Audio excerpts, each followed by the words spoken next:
just like that, it's Wednesday night.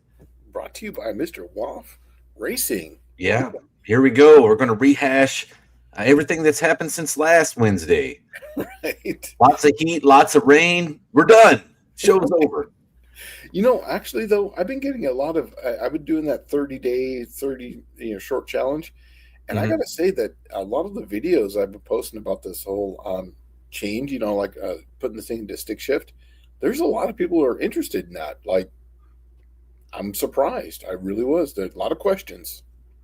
There's a lot of people out there that have something like this, and like you and I have talked about the 5-speed spot for like a long time, and it's the whole point of it having a daily is to get to and from work, but there's nothing saying that it's got to be some mundane, what do we call mobility blobs that just shuffle you from one place to the next. You want that car that when you drive it, it's fun, it's spirited, it's enjoyable. And when you get out of it and you go to walk in somewhere, you turn around and look at the son of a bitch because it looks nice. And you're like, that's awesome, right? Yeah. And real quick, I got a new car that's for the kid. And I went to Texas to get this thing. But you want to talk about a soulless, heartless, just car, a Toyota Camry. Get a Toyota Camry. Soulless. Right, and Toyota Camry is like literally at the top of the list for like what they used to call the I can't remember what. There's a movie where John Goodman was in it where he was like, it's like fuck you money, right? Like where you have enough, your car is paid for, your house is paid for, and you have enough money to live. And if somebody calls and says I want you to do this, you're like fuck you, right? You only do what you want to do. And I think it's the Big Lebowski. I think that's what it is. I don't think it's a Big Lebowski. It's later than that. I can't remember what movie that was, but yeah, I know I've seen the movie too. So all right, well, we'll kick this thing off from the top. Says SSR Performance was here at 356 Triple Crown Wednesday. Fab Race Mod Repeat. Hello from Fab Race Mod Repeat Lair. Colin Tebow is here. Greg Roberts is here. Looking forward to the show tonight. Best car show since American Graffiti. Well, that's putting us way up on a pedestal. We're at the bottom of the pedestal. That's right? Here. We're mid. We've got to be somewhere lower than American Graffiti and like Two Lane Blacktop and stuff like that. This is not that fun and entertaining. But Matthew Ward is here. KS Skyhawk Lumpy Wi-Fi B. Michael Rice. Kerosene and Cucumbers, the greatest name on all of YouTube. Indecisive Garage is here. Nodak Speed Shop. Speaking of that, Nodak was like hitting me up like, hey man, I'm coming to Nashville, would you want to meet up? And then, unfortunately, I have been planning this vacation with my son for like a year now, I guess. And so we're going, I have my son for 3 weeks and we're going to Michigan. And matter of fact, we're leaving Friday. So that means I will not be on Tech Talk Live next week or the following week. But we're going to pack up and go to the UP of Michigan to Lake Superior. We're going to pan for some gold. We're going to fish for some fish. And I'm going to teach him how to shoot a pew-pew. That's awesome. That's the best time, man. Oh, man. Okay. Racer Ray saying, just finishing up a Q-Jet freshen. Uh-oh. Is that what's going on? The Mess 10? I'm telling you, I think you started a revolution, man. Dude, well, if you get them right, they are fantastic, man, because they have that. When it's right, you'll know because it'll have like almost a seamless transition into the secondaries. Yeah. Right? Everybody calls them quadribogs, but really what it is just a spring adjustment on the side of the carburetor where the spring starts to weaken up and the air door opens early. And when the air door opens early, it loses so much velocity through the carburetor that it just drops the fuel suspension in the air. The air just stagnates in the carburetor. And it cannot atomize fuel. You get the big bog. Everyone already is familiar with that, I'm sure. But man, when they're right, they are right. And John's posted a few videos of that thing running where he's had the doghouse off as he's been tuning it. And he has it running, and it sounds smooth as glass. Oh, it runs good. It does. All right. Let's see. Dr. Go is here. He's listening while in the garage. Michael Schmidt, Buster Radio Garage. Levi's Backyard Performance. He says hello from Painesville, Ohio. So he must be on the road working on stuff. Barry Kuda is here. Bruce Cultgen. Miss Cat G. Mexican Spec is here. And Bigfoots and Mopars Mark is here. So Ray is saying visit Thumper while you're there. I need to hit him up because I know he's up there in, I don't know if he's in the UP or not, but I know he's up there in Michigan, and I wouldn't mind stopping by and seeing him for a day or two. That would be kind of cool. Let's see. Dr. Go was saying great trip plans to Michigan, lifetime memories ahead for you both. I was looking at, if it's just starting to get to like 90 something degrees here now, and the summer is officially here in Middle Tennessee.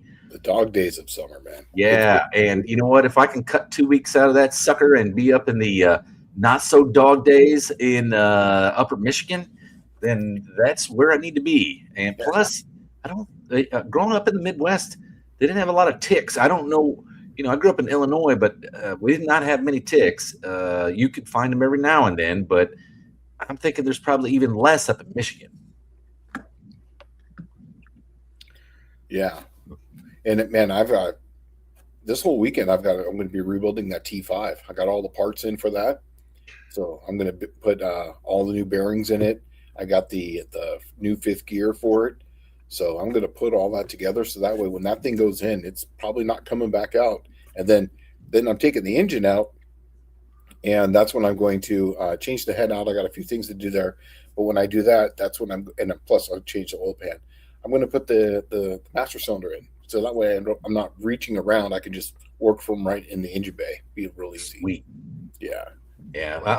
I'm thinking you're doing a refurb on yours.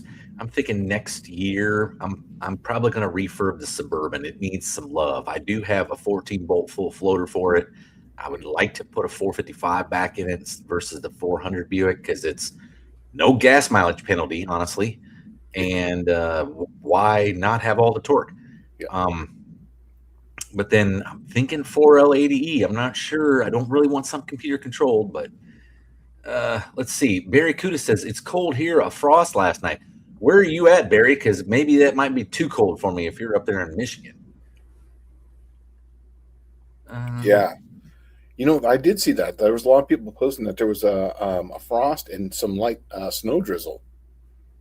Can you believe that? It's like 90 down here. The humidity. Well, last week we had it pretty easy because it was like 80 degrees and maybe like 57% humidity, somewhere around there, 60%.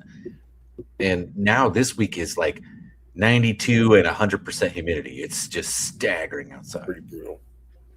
Yeah. KS Skyhawk says, working on blown head gasket, my 67 Skylark running a 96 LT1. I'd rather have a root canal than ripping off both heads. Fail-safe thermostat failed. Motor ad, be warned. Oh, man. Well, I tell you what, it might be easier just to pull that LT1 out and drop in a 300 Buick. Right? Yeah.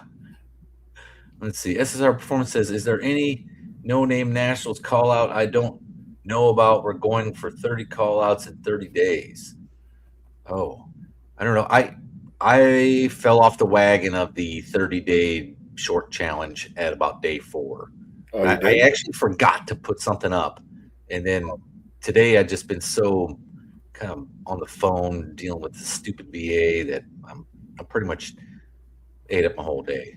I tried to do 4 days of car stuff, 1 day of something totally different. Today was my totally different day. And I posted about my 68 Schwinn that I've got, the custom deluxe that I have. And it's a 2-speed kickback. It's all original. Literally, it's all original. And I got it off the original owner. So that it's pretty badass. Mexican Specs says, well, he's just saying that sense of coolness this way. But he also, Mexican Specs saying Barry Kuda is in New Zealand. So that's pretty far away from Michigan. So I think my plans are still on. But I'm assuming it will be cool at night, maybe probably in the 60s. We're not taking a tent to camp in. We're going to be camping in the back of the Suburban a la No Name National style. But I figured this is probably the last couple of weeks I could do that before it starts to get hot up there, and it would be uncomfortable without air conditioning. So, pretty good time to leave Middle Tennessee when it's like 95 and 100% humidity. Yeah, Levi's asking his Teach 400 tech question. Should they whine? No, they shouldn't, but they do sometimes, and that's usually mean that the thrust is kind of going out. Also, too, the sprag is in the drum on those. They have a tendency to whine too when they're kind of coming out. They'll basically go up against the drum, and you'll hear the noise there. But it's usually one of the thrusts that are basically going out. Unfortunately, that's just what happens, unless it's straight cut gears. If it's straight cut gears, that's what I was just going to say. Some of the earlier Turbo 400s had straight cut first gear. Yeah. So they will whine, but it depends where it's at. If it's whining at idle and you're in park, that's probably a pump issue, and that's most likely a thrust problem. Yes. Yeah. Absolutely. Yeah. Where is it whining at? Is it going down the road, first, second, third? Tell us that, and then we'll tell you how detrimental it is. And then Dylan saying, Dallas, come get that first gen 4L80 I got. I'd love to, man. I just need to find some time to come grab that sucker because I do need that. But it's not detrimental at the moment, but it will be going in my Suburban. I need to find a column. On the way home from Michigan. I got to stop at my mom's place, and I'm picking up parts for my Buick. Oh. So, and it's going to be loaded to bear, I'm telling you. So I'll tell you all the stuff we're like fishing, gold panning. Oh, I already said that earlier. Yeah. I'm so excited for you, dude. That's like the best stuff ever. I remember doing that when I was a kid. Like in the Boy Scouts, we actually did like stuff like that. Uh-huh. And those are some of the best things. You got your little Rascal, one shot 22. It's got the little bolt action. You drop one in there, you shoot that. Then you have to make, you go fishing, and then you're making a tent. Oh, it was so awesome. We were up there at Cuyamaca in California, man. It was just amazing. We did all well, and that's what I'm not taking anything hardcore, we're just taking a couple of 22s. I'm teaching the kid how to shoot a rifle on him, and I got a 22 pistol. So we'll just do 22s. The ammo's cheap. He learns how to shoot, and it still goes bang. It'll be enough to, make him happy for the next few years. Guns I say guns are just like the same with cars. I have more fun with smaller caliber guns than I do sometimes with my big stuff, just because you could just keep shooting them, and you could be sitting down plinking on little things, and you get the nice little satisfying doop, doop, doop, doop, doop. Yeah, we got the paper targets, and I think what I'm going to do is just staple them to some trees and then tear them down when we're done. Yeah, get some cans. There would be just some beer cans, and then you put those to the tree, and they have a nice satisfying clunk when they get hit, and a 22 doesn't tear them up. It's really fun. All right. Indecisive Garage is saying, Dallas, if you need a place to stay, I'm in Roscommon, Michigan. They have lots of room. John Wilburn has my number. Okay. Well, I'll hit him up. Right now, I'm planning on just going up to on the beach of Lake Superior, where the Ella Fitzgerald, where that went down, and then right around there, but who knows? I mean, we have no real plans, but I definitely would love to get up there and say hello to Thumper, because I know he's way up there in the Arctic North. So, she's saying dog days of summer. She gets that one. Yeah. She gets it.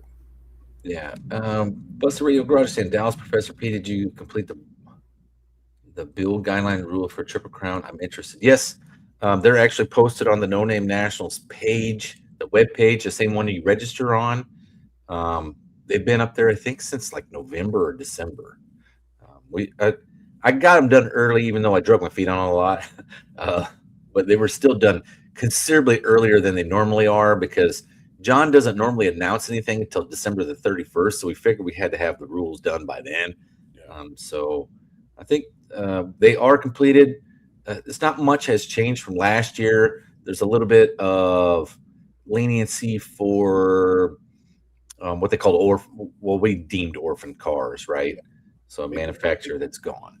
That way they can be corrected. They can actually run. Also, too, just some basic rule changes just for carburetors. We want to see more multi-carburetor running. Just see more different styles than your just basic 4-barrel on an intake. We want to see some fun stuff.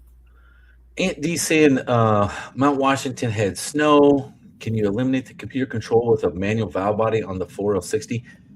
Uh, I don't know if anyone makes a manual valve body for a 4L60. I think they have to be computer controlled. If it's not computer controlled, it's technically just a 700R4. You can use a 700R4 valve body on a 4L60E. Matter of fact, there was an article about that like in 2006 or 7, just in Hot Rod Magazine, where you can convert. I mean, if you were really wanting to do it, you should build like a 4L75E, which is what came out of like the Trailblazers and stuff. Yeah, much But longer. put the 700R4 valve body on it and, have at it. So you can create a mechanically controlled 4L75E. The 4L80E has to have some computer in any case at this point. There is full reverse manual, but I don't want a full reverse manual 4L80E. I'd like to keep it an automatic if I can, but I certainly am. I've actually always been teetering it. Do I want to do gear vendors or do I want to do 4L80E, right? Yeah. And the gear vendors, dude, when I started looking at them, when I started this idea, like 5 years ago, the gear vendors were like $3,000 then. Yeah. Right. I don't know where they're at today, but it's got to be upwards of 4, I'm assuming. And just remember 4L60, 4L65, and a 4L70 literally are all the same transmission. They just have different internals, slightly different converters, but they're about the same transmission. When they get to the 4L80, it's a whole different transmission. Just remember that. Okay. Dr. Go says, when living way north, I just have clothes for all weather from near 100 down to 50 on any given day, sunny, cloudy, rainy, all in the same day. Wisconsin has had snowfall recorded every month except August. Wow. Yeah, I'm kind of afraid of that too, because in Illinois, I went home on leave, I want to say 2009. It was in July, and it rained and sleeted. So you can really never tell about the Midwest how the weather is going to be. If it's getting an Arctic cold front and you get enough humidity off the Gulf, bang, you can get snow, no problem. Levi is saying that it only winds moving forward, does not at idle. So then it's not a pump, it's not a converter, it's not thrust. I wonder if it's got straight cut gears in it. I was going to say it probably has got the straight cut gears in it. If it didn't wind beforehand, then it's probably something different, but it's probably got straight cut gears in it. See if it goes away when it goes into second, third. If it goes away in second, third, because second, third, I believe are helical. Well, it's a planetary setup, but I believe it's helical. And third should just be direct at that point. Right. Well, yeah. Let's see. Indecisive Garage says, Dallas, I also have a gun range. Well, that might be. Maybe I need to get a hold of you. Yeah, that sounds awesome. Yeah. My last 2 Boy Scout trips were both over a week in a canoe. I did that too. We went from Blythe to Yuma on the Colorado River. Imagine doing that nowadays. You have 3 cub masters, right? Or Boy Scout, whatever you call them. Uh-huh. And there was probably 15 or 20 of us scouts, and we were canoeing down, and we were sleeping on the sandbar on the river just before summer. Think about doing that nowadays. Dude, I don't know. The closer you get to Southern California, the more restrictive it would get, right? But yeah. I guess you did all yours in Arizona, so it's probably not as bad. But golly, I imagine now Colorado River is the only thing that feeds Southern California for water. Yeah. Isn't that right? Yeah. So they got like all these crazy limitations on what kind of boats you can go, how fast and when. And I can only imagine now, we filed our petition so we don't hurt a underwater manatee, in the Colorado River in a canoe with a paddle. But and our $400 went a long way for that. They would have charged you money for it. It's just a licensing fee for the sake of working with us. Right. But, yeah. When did the first 4L80 come out? Are they computer controlled? Yep, they're computer controlled. I don't know when the first one came out. I want to say it was like 89, right? You remember when they made the 454 SS trucks? Yeah. Okay, the last of those had Turbo 400, as far as I know. And that was the last Turbo 400. Matter of fact, the Turbo 400 changed nomenclature from Turbo Hydromatic 400 to the 3L80. And then it became the 4L80 like the following years, 89 or 90. I'm gonna Google that real quick because I'm interested in that. When did 4L80 start being used? It says 91. 91, okay. Well, I was wrong. But it was like, I want to say, that thing didn't even make it into the 454 SS trucks. They all had Turbo 400. Yeah, you weren't off by much, not at all. Because I remember someone having one of those things in high school. They had a brand new 454 truck, black. Lucky that guy, you know. Oh, this is good. Some good news. Just found out he's going to be a granduncle. That's awesome, dude. Yeah, sweet. He's getting up there. Yeah, first of the generation. Thumper is north of UP. I am 125 miles south of the mighty Mack Bridge. The Mackinac Bridge, yeah. That's or the Mackinac Bridge. I don't know what the hell. Yeah, that's why I just said Mack. Is it potato or Mackinac? But you've seen that bridge in pictures, I'm sure. It is humongous looking, right? Yeah. Looks like it goes right up into the clouds, but it's not that big. Yeah, I wouldn't mind hitting up Thumper. He's in northwestern UP. All right, well, he says I'm 125 miles south of the mighty Mackinac Bridge, so we'll probably make it up there. Yeah. Lake Superior is rated the least populated body of water in the U.S. Cool lift bridge at, how do you say, Hugton? Hugton? I don't know. Yeah, Cook. Houghton? Houghton? Okay. Yeah, maybe Houghton. Porcupine Mountain, Lake of the Clouds, Picture Rock, so much cool stuff. Awesome. I've never made it up there, man. I've never been up to that part of the world. Well, and I was supposed to take him up there, let's see, 3 years ago before this divorce started. I had actually picked up a track in Michigan, in Onondaga. And I had planned a camping trip with him and my daughter up there for 2 weeks in the camper that we had. And when everything fell apart, all that fell apart. But this year he was beating me up like, hey, let's go camping in Alaska. I'm like, son, that's like 4,000 miles drive there. And then I got to turn around and come back. We're going to spend the whole 2 weeks pretty much on the road. Mm-hmm. And I said, how about we go a little bit closer, but we can get up into some, it'd be very similar to like being in Alaska and go up to northern Michigan.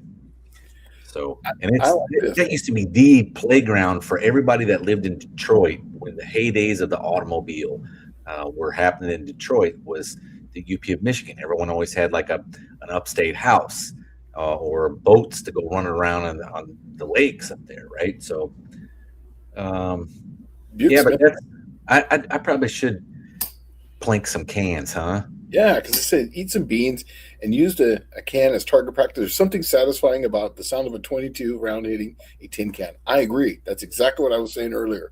Because I would sit there and I would just hit them, sitting right from your chair, just plink, plink, plink, and it doesn't destroy them. You can hit them 100 times and there's still something to hit.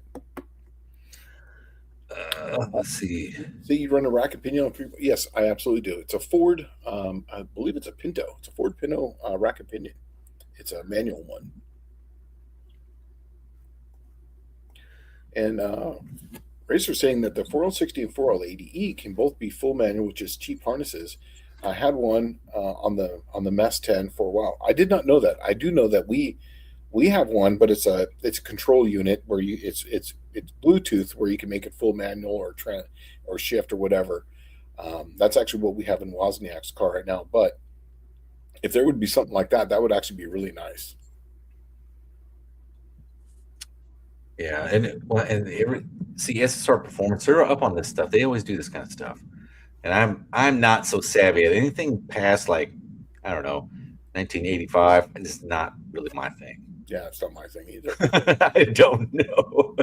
I'm telling you, the first thing I'm going to do is now that I got a stick shift in the green car, the very next thing I'm going to do is I'm going to get the front and rear windshield sealed so that way it doesn't leak when it rains. And then that's literally going to be the car. And then I'm going to start working on getting that standalone AC unit in it. So that way Uh, I can just, when it gets foggy in there, I can just dry the air out. And then I'll drive that car everywhere. well, I've had the problems like, okay, so the things I've looked at in the past are like, what was it, NV 3500, NV 4500, the heavy duty 5-speed manuals that came in like the diesel trucks or like the um, 6-liter LS stuff, um, General Motors, and swapping it behind my Buick. There's always inherently difficult problems putting a manual behind a Buick. What's weird is every single crank is drilled for the pilot bushing, and every single block is drilled for the ball stud Mhm. for a manual.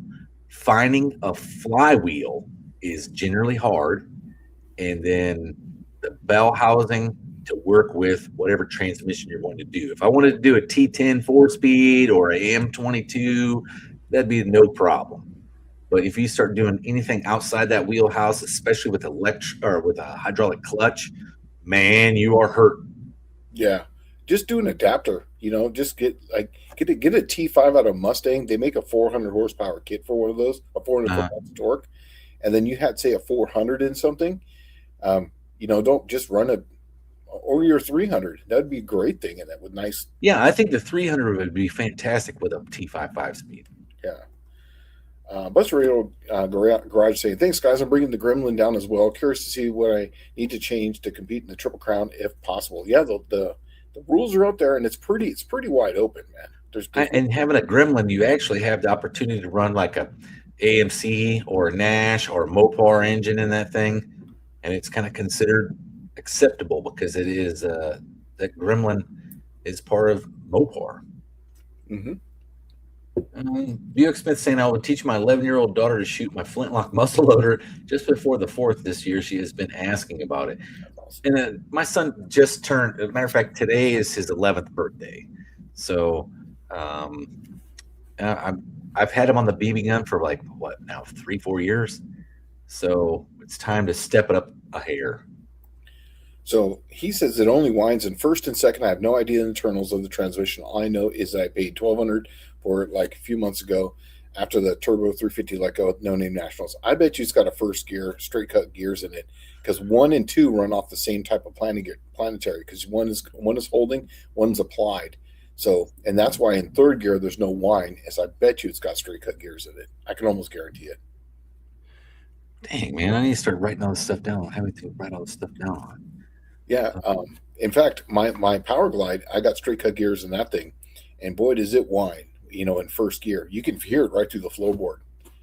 That way, there's no thrust on any of the gears when it's multiple. Yeah, that's the downside of the helical cut. Well, there's 2 downsides of the helical cut. One, it's not efficient. It's not efficient as a straight cut gear. A straight cut gear is the most efficient. The problem is the noise, the whine, NVH. As a regular commuter would get a hold of that and just like throw it to the trash, right? But the helical cut solved all that. Plus, it gave it more tooth surface area on the helical cut. So, if it's not straight, helical cut is the most ideal one. But helical cut does create a thrust based on which direction they're helically cut. And it's equal and opposite. So one side's going this way, one side's going that way. Typically, they will thrust them so they nest inside of each other.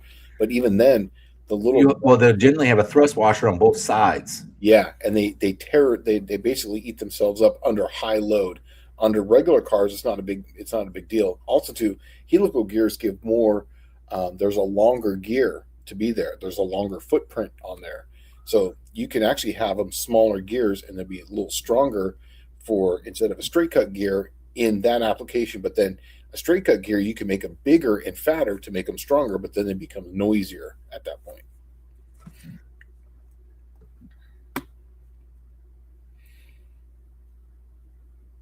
That's what I was saying. I needed to get something to write all this down. Holding Light of the Upper Peninsula. At one time, Ripley's, believe it or not, offered a reward that exceeded $100,000 for anyone who could solve what it is. I doubt I'll be able to solve what that is then. Here's another one, too. Big Dune State Park, Michigan. Also drive across the Mackinac Bridge. Hi everyone. Yeah, so yeah, go and do that. You should go get a pen and paper and start writing this stuff down. I think I'm going to. Give me just a second here. Yeah, yeah. So yeah, I'll keep on going down here. When it comes to 22 bullets, the best I've ever used is the Finabashi brand. I just use. I think it's what CC or CI. I'm not sure what it is. I bought them in a brick. It was like 1,000 rounds, and I must have like 10,000 rounds of 22 because when the shit hits the fan, everyone's like, oh, you're gonna have AR-15, AK-47. I have 22s because they're light and you can carry a lot of them, and I have a shit ton of them. So, yeah, that's I'm not sure which one it is that I have, but I like those. I think it's the CC brand. Buster Riddle Garage saying that it's already built and it's ready to go. I'm just curious if it follows the rules build. Yeah, if you want, man, just download the rules, take a look at it. It's really the biggest thing on cars is going to be the pickup points. It's got to be in the factory pickup points, and then it's got to weigh 9 pounds per cubic inch. And the tire size too is if you're over 3,000 pounds, then you have to run the 28-10-50 tire. If you're under, you can run you got to run the smaller tire. I think it's the 26 by 8. I think is what it is. And that's all it is. Shane, did you get the build list for the HyperPack copy? For my HyperPack copy, I don't know. If you sent me something, I didn't see it. spolito@edelbrock.com. If you got it, if you send it there, sometimes it will flag things that come in from out of the company. It could have done that if you sent it there. I don't remember seeing it, so I apologize.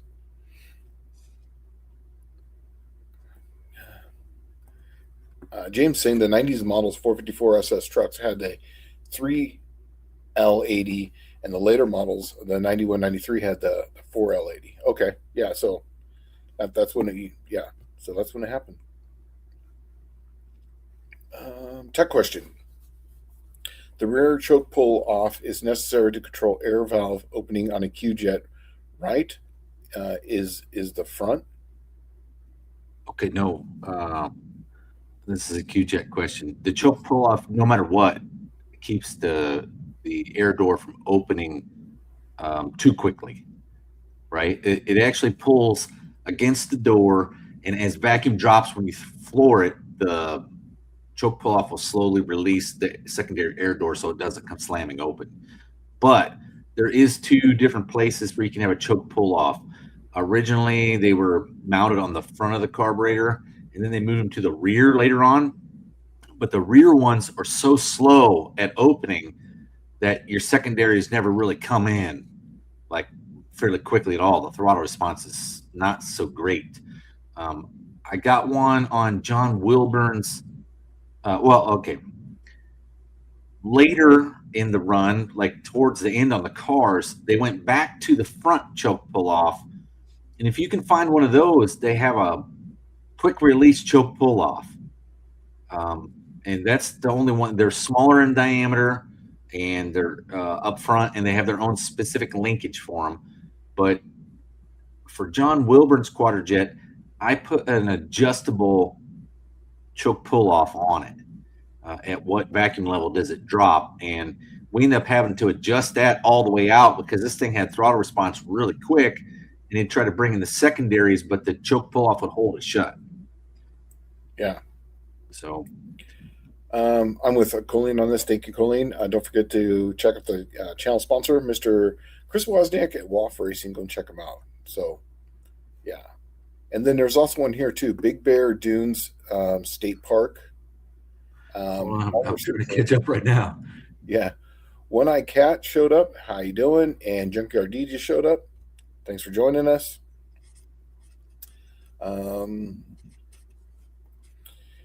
Indecisive Garage in Dallas wants you just to incite you. I live on a private camp with a lake and a water slide. You want me to come to your house for my summer vacation? Well, just for a little bit, I guess is what he's trying to say. Yeah. Sounds like he's got a good place going on. Yeah. I want to do an 8-speed swap. They are getting really popular, just a lot of money still. They will come down though. Here's the thing though, is that you can still get those for like $300 or $400 for the 70. And the 70 is good up to about 1,000 horsepower if you have a light vehicle. There's a little trick now. I was helping the Nelsons when they were doing the first one. I've never seen anyone actually bust the shell like they did, but I'm not sure if it was the shell busted or if the bearing went out or if it was because they had that thing on the back of the drive shaft that kind of added a little leverage to it. I'm not sure what did it. That was a first for me, but anyways, they're really good, and they don't take a lot of horsepower to turn, and they take up the same space as a Turbo 400. In fact, I think the Nelsons actually made a video about the footprint of that. They're just hang down low, and we got some really cool stuff coming out for the 8-speed. That if you're really interested in it, it's there's some really cool stuff coming down the pipeline. Shane, how did you mount your rack with the engine setback? I'm thinking of going rack and pinion. Yes, so I have a K member on the front of my car that I changed out, but it's literally in the front, and then I just flipped the tie rods that go on the end from side to side. So I flipped them around, and so it's that way. It's a front steer now, and it really made a big difference. Only problem I had with that is controlling bump steer, because the pivot point is not in the exact same spot as my lower control arm. It's actually just a little farther back. So there was a whole bunch of washers that I had to stack on there. And there was a lot of time in the garage where I was going from bump stop to bump stop, up and down on the car, measuring the toe in and toe out on that. It was quite a bit. So yeah, find something that's going to be close to your A arm. But I went with it was a Pinto style. Hey. So Junkyard's asking if it's got the original suspension or is it a stroker? Yeah, basically that's what will kill you in that Gremlin, as long as it's a small cubic inch, and as long as the pickup points, like I was saying earlier.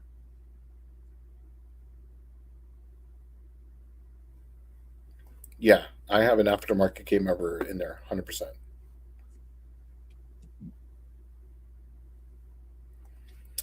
Shane, sorry about the request from a hyperpack. It was just a pretty big ask. No, once again, maybe if you saw it, I didn't see it. I apologize. But I can only do things, at work in between as I'm doing things, because sometimes you just have to reset your brain when you're working on things. You're staring at CAD for so long. So I do these little side quests in between there to get them done.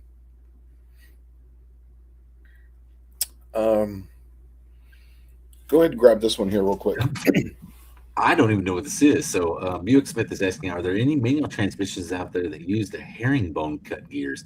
I'm assuming it's probably some kind of proprietary gear shape, but I have no idea. When I hear herringbone, I start thinking like some weird shape.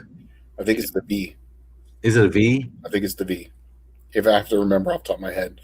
But I don't think they're going to be like that, because most of them, isn't it the Muncie Rock Crushers? That's the ones that's the straight cut gears, right? Straight cut. That's why they call it the Rock Crusher. It makes so much noise. Yeah, it makes a ton of noise. So Dizzy, I guess, is in here on his wife's phone saying that he dropped off the Vagrant today at a speed shop, getting new heads installed, new push rods and bolt kit. Oh, sweet. I'm just catching up here, see if there's anything. No DAC speeds. Anyone here done a 8 HP 70 swap? Supposedly they shift crazy fast and smooth, and are efficient. Hemi cars use them after 2012. Pro or con? They're absolutely a pro. There's no cons to them. The only con to them is controlling them. Now, I've never done what the Nelsons have, but I've used the Turbo Lamic version of that, and I've done a lot of swaps with this. And the Turbo Lamic one, it has like 15 different settings to where you can use it. They have a clutch, so that way you can drive it just like a clutch. It locks the converter up, and it uses all the clutch packs inside to actually apply it. It's got a load sensor on it too, so that it will give you the real feel or you can put it to where you use the clutch to launch it, and then it's basically just it's a clutchless shifter, or you can have it to where it's automatic. You can launch them in first, second, third, and fourth, and there's really no cons to them. They shift incredibly fast, like a couple hundredths of a second. They're really incredibly fast, and they're really for 70. They're rather inexpensive because nobody really wanted them. So we were picking them up for like $200 or $300 on Marketplace. Well, I'm down here at 732, and Barry Kuda says I've got a 4060E behind the last version of the Buick V6 in my 2001 Holden Commodore. It's the best modern car I've ever owned. Good power and good on fuel too. I believe those are essentially the last of the forever cars built by the big three. After that, when they went to CAN buses, when all the garbage started happening, having all the problems with the body control module not talking to the backup camera, so your gas tank don't work while your electric heated nut scratcher starts digging a hole in your wife's leg. There's too many problems with CAN bus. Yep. Garbage. I'm actually down here at 36. So drill the vacuum restrictors out of the secondary, pull off. I have the set screw in back and pull off.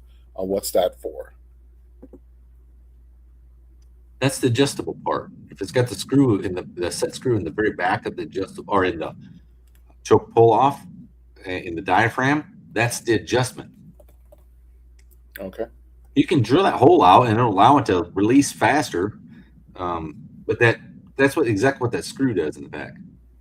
Michael Wright's asking, anybody have a source for the AVS2 carburetor, 1902, 500, a little less than retail? Here's the thing is, if you're registered for the No Name Nationals, you get, you can call up Alex So, and you get the No Name Nationals discount. It's just for being registered.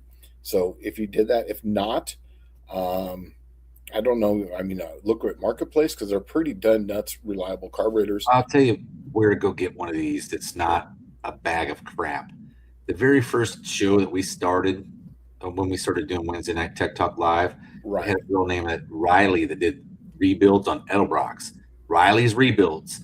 That's where you can go get one of these that's refurbished. It's not going to cost you an arm and a leg, and it'll probably function the way it's supposed to. You get something off Marketplace, and it's generally carburetors off Marketplace. If you're not intended on doing a full rebuild on them to begin with, you're getting a mixed bag, and generally it's like somebody's problems already in there. Yeah, exactly. They've messed it up and they just couldn't figure it out, so they got rid of it, or they let it sit for too long and they got some crap in it. Yep. Let's see here.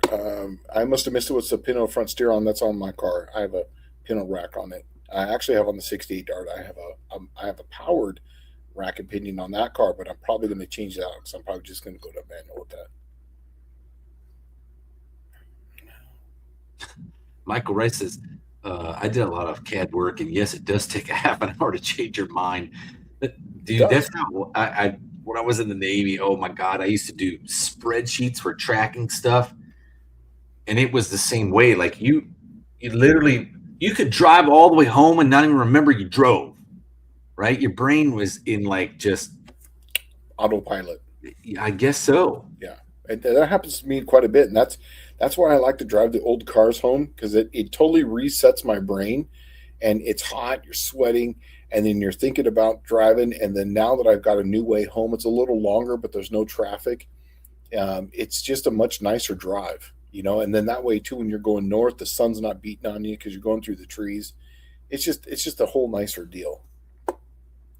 And did you see this? That there is a new Muncie 4-speed made in China. I did see that, and it's been actually all over Facebook for like the past week or whatever. Shoot. As shitty as the Chinese stuff is, I cannot see it being any better than what the Muncie 4-speed was. It's probably worse just because of the materials. I think here's my take on it. I think the case is going to be absolutely just fine. That's just my take on it. The really? problem have is in the internal parts? Yes, because they're not going to have the right hardness on the gears.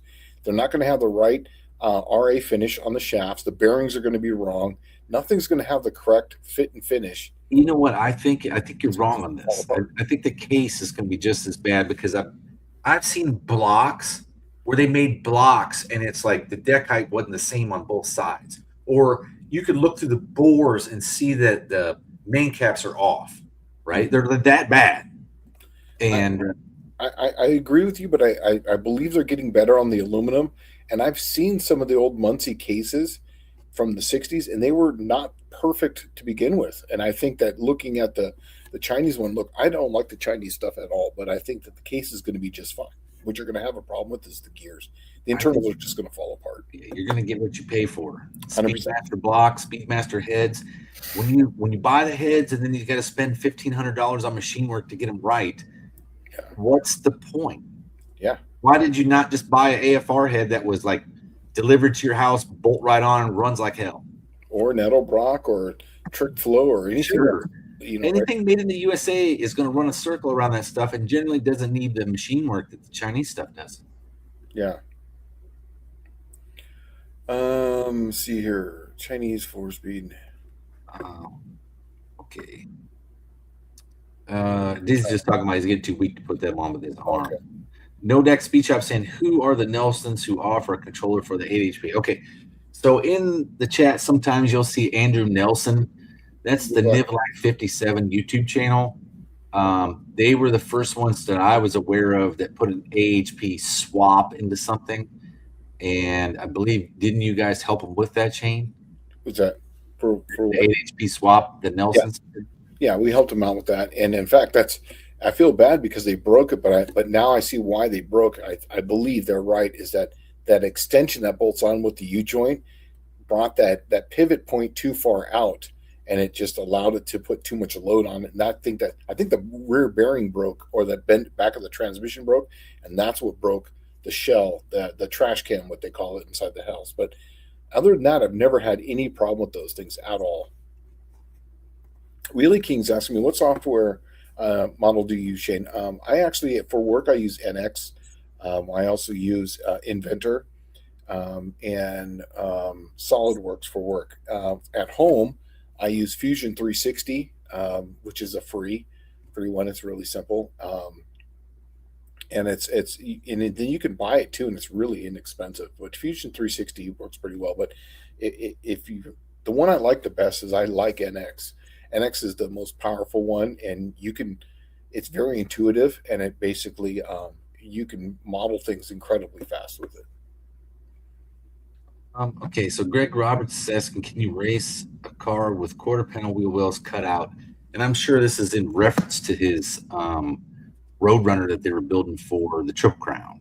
Mm-hmm. And I would have to refer to the Triple Crown rules. Yeah. Look at that. I believe it has to have all the panels. Yeah, we don't want things showing up there like funny cars or anything like that, or Well, he's doing that because they're doing a bunch of rust repair replacement, but I'm assuming he must be on back order for quarter panel wheel wells. So the wheel housing or wheel arches are not available or on back order or something, right?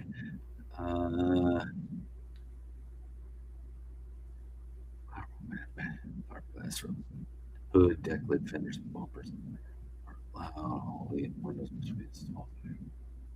Hey man, well, it doesn't say you can't have them, but I do know it won't pass tech because it won't have a firewall behind. It won't be able to have a firewall because there's no wheel arches in there, right? Yeah. I know that's not going to pass tech, but there's nothing that says you can't make some fiberglass ones and put them in there. And there's nothing saying you can't have different ones in there. Yeah.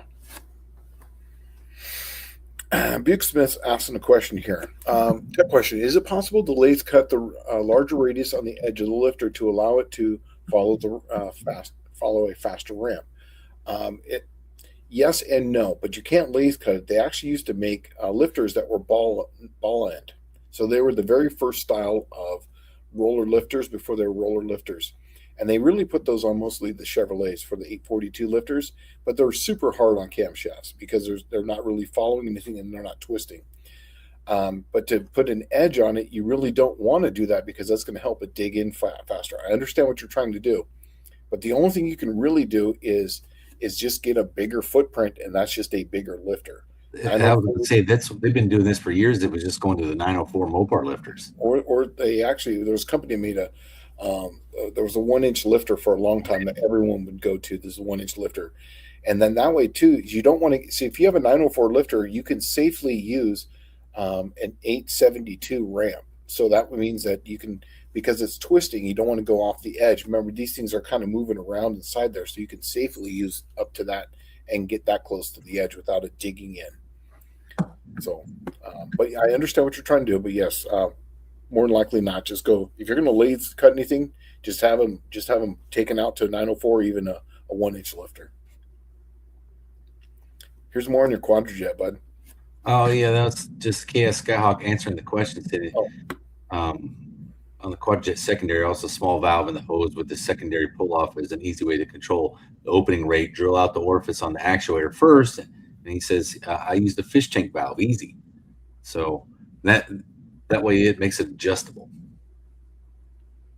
Yeah. Susan's asking or saying that on intakes, everyone's worried about how they move air, but no one thinks about the underside. Good idea for a new Edelbrock design chain. Actually, we have something like this. It's actually called the air gap. So the air gap pushes that down so it doesn't heat soak the oil, and then it brings the runners up.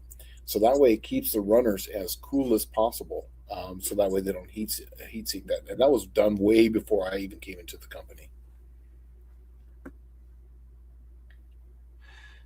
So Greg Roberts is asking, are you allowed to run a 63 Nova with rear wheel well radius cut round like a gasser? Oh, radius wheel well? Is that what he's asking about? Yeah. It must be retained stock appearing. You can run a radius wheel well. There's nothing saying you can't run a radius wheel well. Yeah. We just, like I said, we just don't want the whole thing cut out to where it's, they start to become like missing part race cars, we want them to be like cars. Yeah, right here. Exactly. 2-lane black stop tile. Yeah.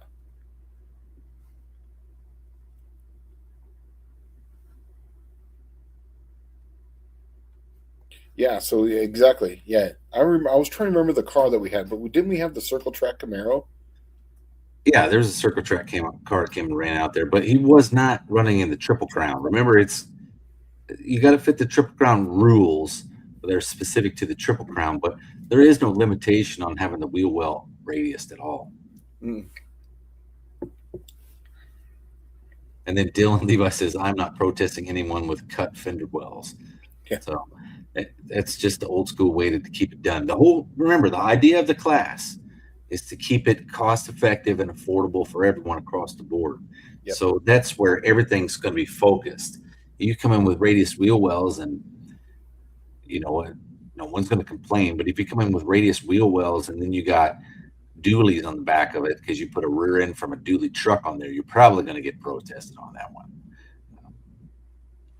That's just Willie King saying that he'd never have anything to do with anything Autodesk. I get it. I understand you're not the only one. They stole Future Cam from me. I can't cope with companies' scrupulous biz practices. NX looks super cool. NX is amazingly cool. We have a lot of functions too. So like we can do all our, I don't want to bore people with that. So I'll move on.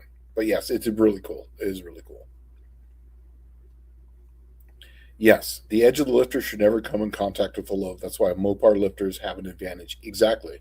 That's why in stock form, Mopars usually ran rings around people when they do that, when they were having the factory classes.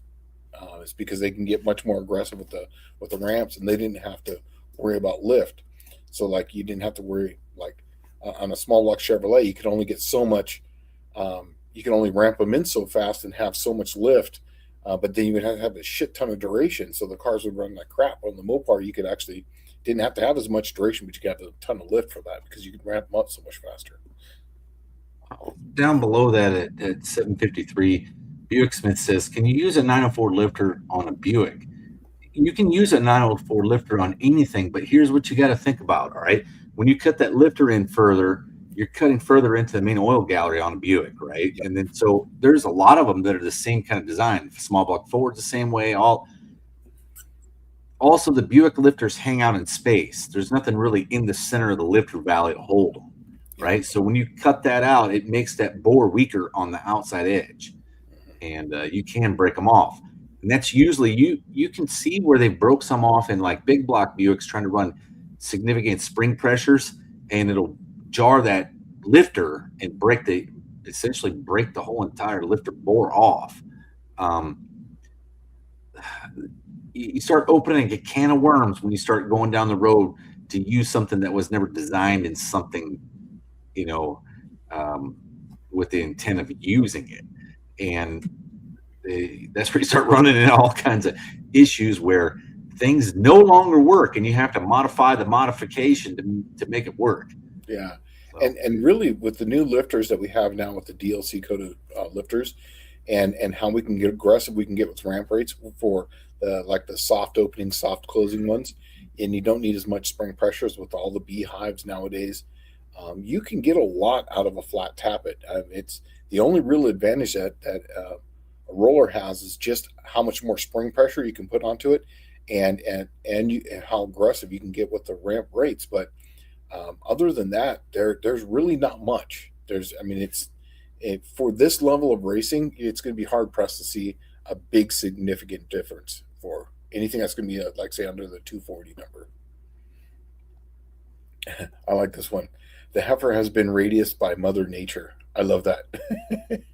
Yeah, I remember being on one of Tony's videos, and he was like, "There's nothing lighter than a hole." Right. I got a whole car full of it. He proved it. Yeah, he's got like literally a '68 Dodge Dart key ring, and the rest of it's just hole. Right.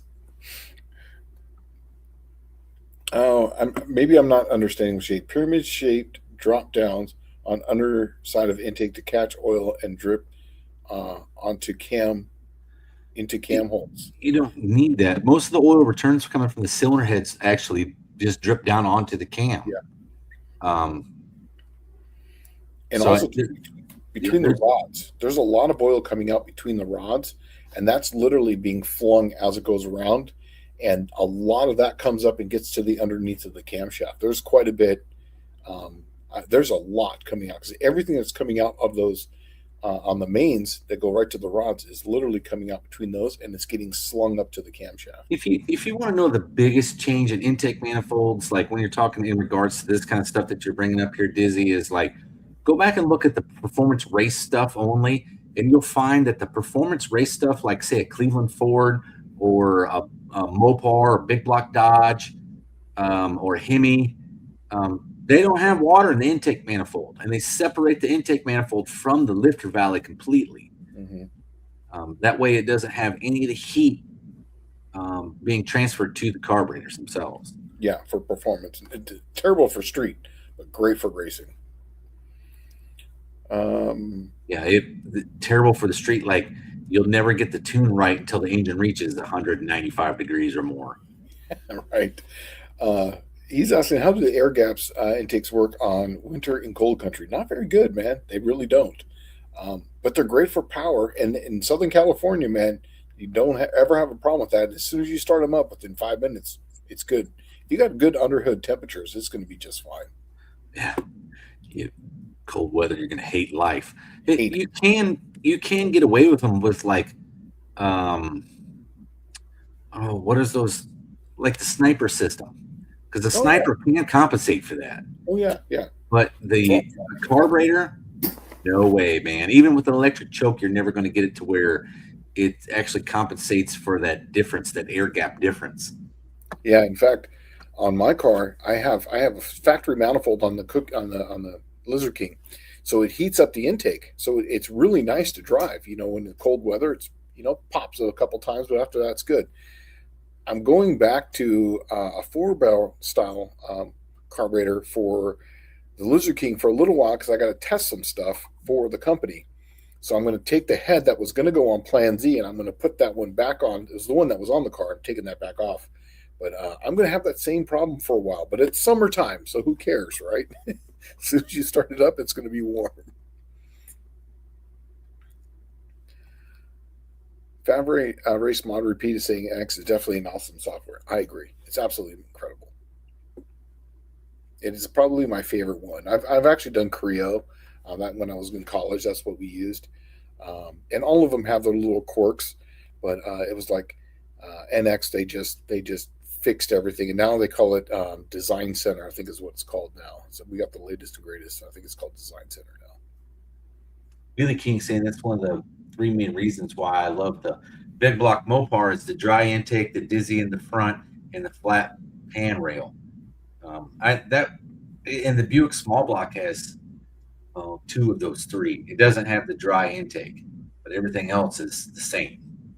That's why I like them. They're simple to work on, easy. Yeah, and that's why a lot of the manifold shootouts are done on big blocks because you could just literally take them off, put them right back on, and it in 10 or 15 minutes. Well, on the What If 300, it will be not a dry intake, but I can get close to it.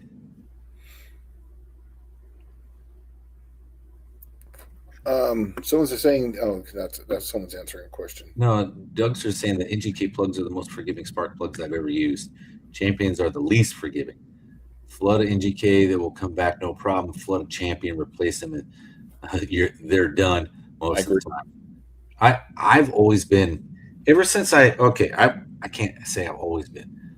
I was always an Autolite guy until I wasn't. Me too.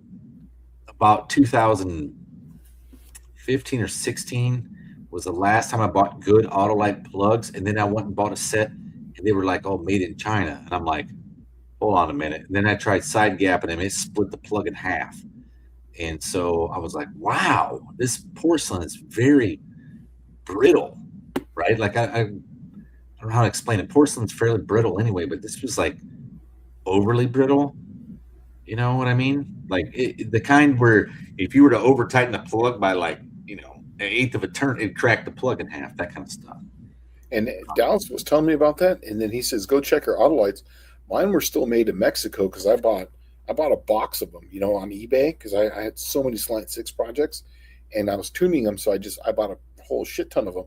And by the time I got my tune good, I wasn't using much of them. I used my very last set, and then I went and bought some, and they literally said made in China. Dallas was right, and I was like, "Damn it!" So I went to an NGK in the Lizard King. I hate when I'm right when it's stuff like that because I hate to see those name brands just go down in quality. That's really what happens is they get bought out. Really, and what this one was First Brands bought them all out and then just neutered them, took all the money, sucked it right out of them, and then kicked them to the curb, which is, I don't know. This has been going on for a long time. It used to be called Hostile Takeover, but it's like a vampire of American industry. Is really what it is.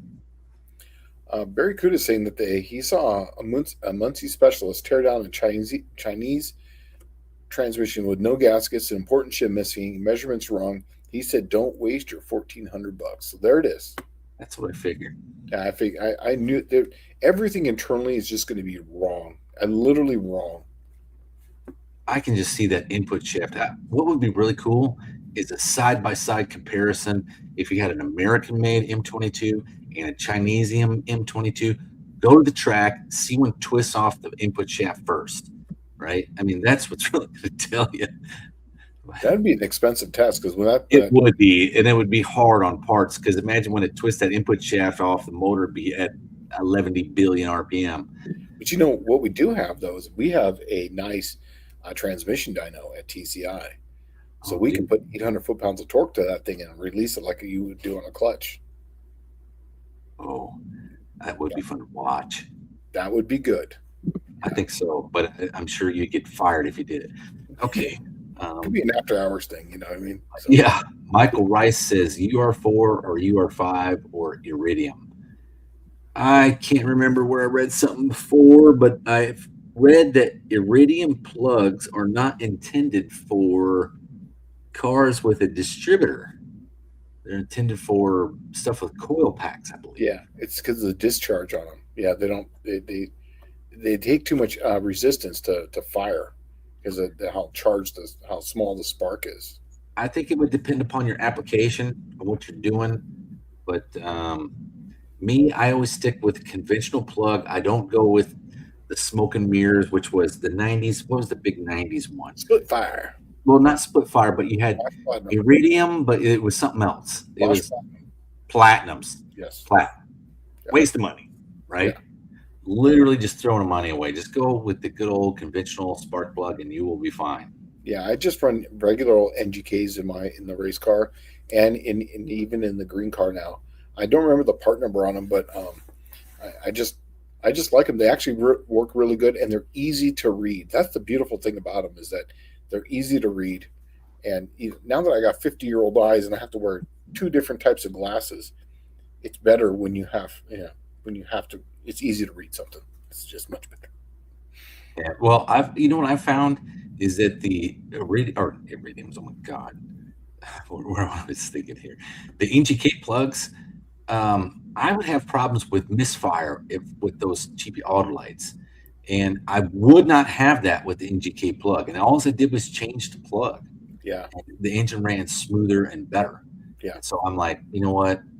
This is like a done deal. I'm not looking back on what happened to Autolite or Fram or any of that. That stuff used to be good parts. Yeah. In fact, the first plugs I used to run on my car were the Autolite, the AR50 3925s or something. That's what I have. Yeah. In the race car, right? Yes, in the race car. Yep. Yeah, that's what I have. Those are a good plug, and I have actually cleaned them off twice and put them back in the car. Yeah. Because you can't get them anymore. No, you can't get them. Not that one anymore. Not the good one. I have some that were. What else did I have? I had another set that was super rare. They don't make them anymore. The company went out of business years ago, probably like 2009 or 10. Damn, I can't think of them. I can't think of who it is. I'll have to dig them out. But I keep all them old plugs that no one makes anymore, because some of that stuff that came out in the early 2000s was like the best you were going to get. Yeah. He's saying that Levi says, I like supporting companies that support racing, even if it's not drag racing. I agree. Absolutely agree. I will always try to go to a family company if they handle stuff. In fact, one of the companies that I deal with quite a bit is a company called Dyer's Rods. It's a family-run company. In fact, they only have one employee that is not family. And I use them, so I can testify. Yeah, I use them. Dyer's Rods, and they're good. They make great rods, and they make some custom rods for us, for Lunati. So they do a really good job. Yeah, I had them do the long rod combo for Clint's 300 Buick. Dyer's Rods pushed the rods for me. Yeah. When no one else would touch them, Dyer's Rods was like, "Yeah, send them up here. We can do that." Yeah. And if you tell them that Shane from Mendelbrock sent you, you might get a little discount. I didn't get a discount, but I tell you what, I sent them off on Monday, and by Friday I had them back. Oh, that's your discount. You got them back right away. Yeah, that not fucking around or purgatory. You know, right. That's what I got out of it. Yeah, that's what you got. And that's the best thing about it. Sometimes they'll just sit there for a few months, and you're just like, man, this sucks. I hate being in the purgatory. I had that crankshaft that sat at the machine shop here for 5 years, and I went in there to get some stuff done, because they were the only reason that I took them anything else is because all the other machine shops around here closed, and so I took them Clint's 300 parts, and I said, when I'm done with picking those up, I want to pick up that crankshaft over there too. And they're like, "Oh, we forgot you had that here." If I was in the business of making money, I wouldn't have forgot I had that sitting there. Wheelie King says, I can say the same thing about Champion. The best plug you could get for a CR500 was a Champion until it wasn't. You know, the only thing is that I never had a CR500, a KX500s. For them, it was always NGK. That was always the best plug in a Cali. Was that? Huh. Well, so Dougster and Left Turn Dodge is talking about how awesome Autolites were. Left Turn Dodge is right. The Autolite was, I believe, was made for Ford, or that's the plug exclusive to Ford for a while. I don't know about burning some oil. Fords are kind of notorious for that, where they're essentially, have you ever noticed like a Ford truck will get like 10 miles a gallon new when like a GM truck will get like 15, or a Dodge truck will get like 15? And the Ford was always like terrible on gas mileage. But when the Chevy was gone and the Mopar had stopped running, There was the Ford still lumbering along at 10 miles to the gallon. I don't know how it happened, and I don't know why, but it has something to do with their power plants. They do get bad mileage, and they do it forever. So I don't know. Dexter's saying that CR500 is beastly machine, the KX500 too. Here's the thing: is that they both have their place. CR500, no power valve, literally instant power, instant torque, uncontrollable, great for hill climbing, great for if you're in a tight motocross track. KX500, it's got a KIPS valve on it, so it's got a power valve, so the delivery is different.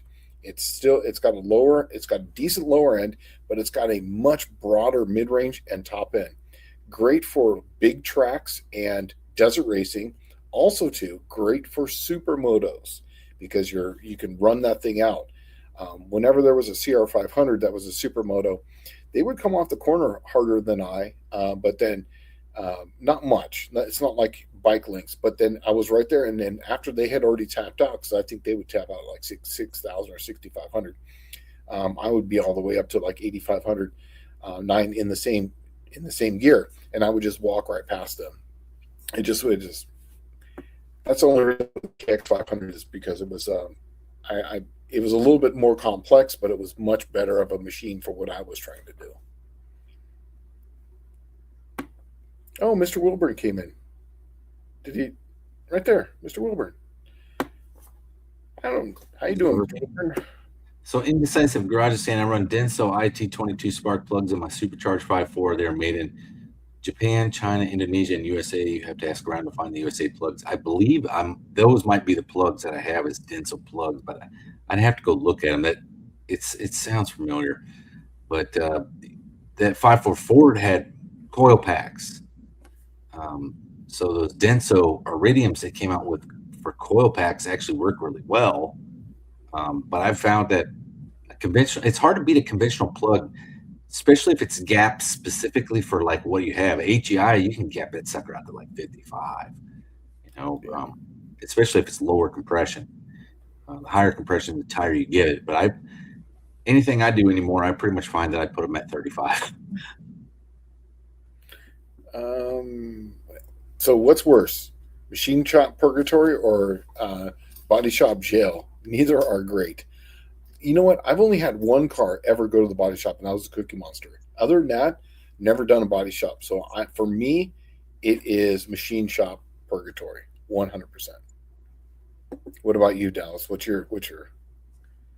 I think the machine shop purgatory is worse. Mm-hmm.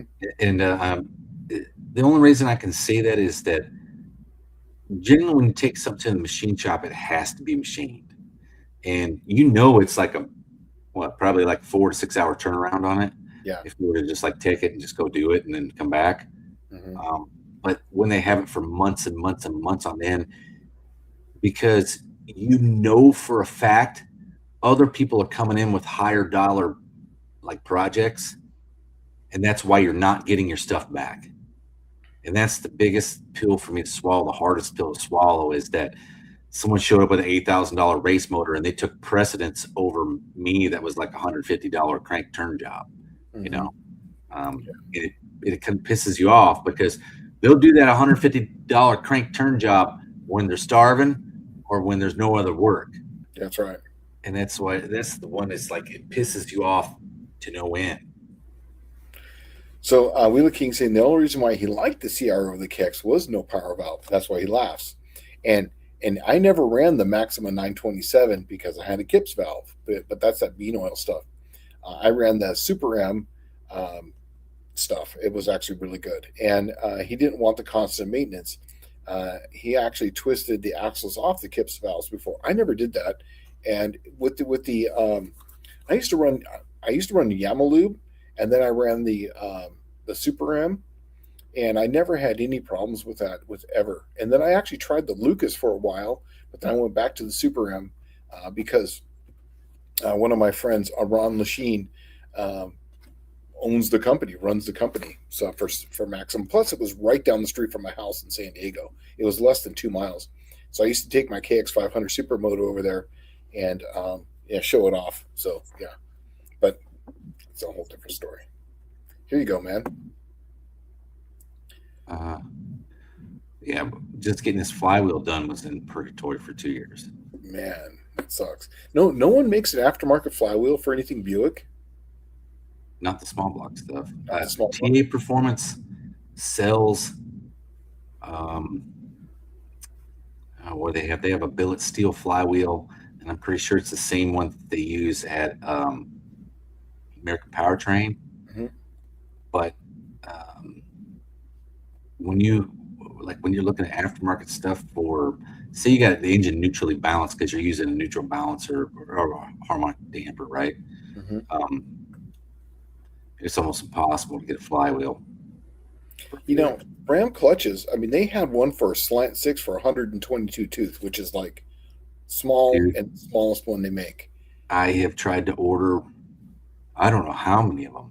The first thing I went through was the list of stuff on Rock Auto. I got 6 small block Chevy flywheels.